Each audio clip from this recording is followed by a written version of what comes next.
Technologic. And before this video continues, I am going to say, please follow Technologic on Twitter. It's Technologic_YT.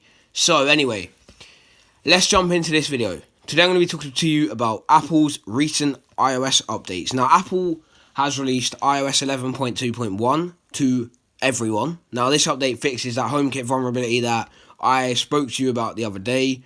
Probably a good idea that Apple fixed that. Well done. Just saying. Anyway, that update fixes that HomeKit vulnerability.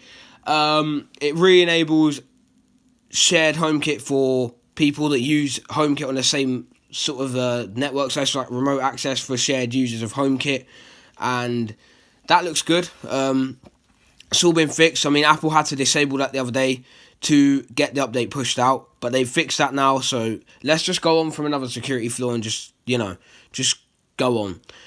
Apple's also released... Apple? Can you count?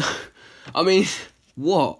Apple's also released iOS 11.2.5 Beta 1. Now, this did happen with iOS 4, I'm not going to lie, but, like, why Apple? Why? Basically, this update adds some small tweaks, such as the animations. They just feel more, like, fluid and stuff like that. All the animations just work better now, like they're actually supposed to, and...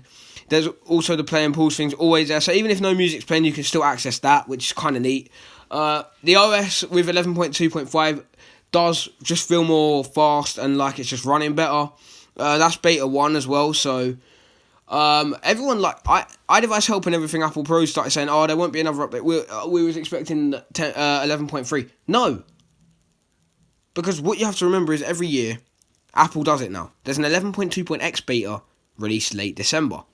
Last year it was 10.2.1, sorry, not an 11.2.x, a something.2.x beta. Last year it was 10.2.1, the year before that it was 9.2.1. This is quite normal, and I don't quite get why they're saying that they expected 11.3, but carry on anyway, you peoples.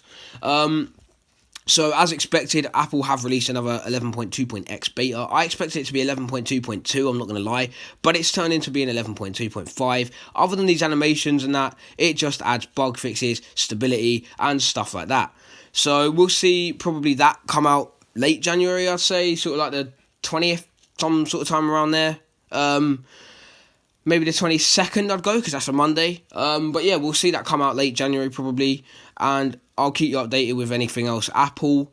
I'm also going to be doing an iPhone buying guide at some point, not quite sure when, but I'll have that out for you as well.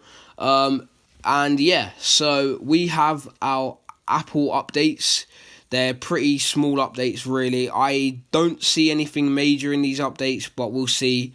Over time with 11.2.5. I'm not expecting it to be big, and everyone's saying that because it was a number jump they should have added more features. I'm not quite sure what's going on with the number jump there, but it's still 11.2.x at the end of the day. It shouldn't really be a big update. We'll see what's going on, like I said, with the number jump. Maybe Apple will release a reason, or it will become apparent further into the beta cycle. Who knows? But right now, it's sort of kind of up in the air as to why they've done that. But 11.2.5 beta 1 is now available, as well as 11.2.1, which also fixes some autofocus issues on iPhone 8, 8 Plus and 10 with the camera. But that's not highlighted. It's mainly focused on these HomeKit vulnerabilities and stuff like that. So if you've enjoyed this video, let me know down below. Leave a like, and please follow us on Twitter at Technologic_YT. Peace.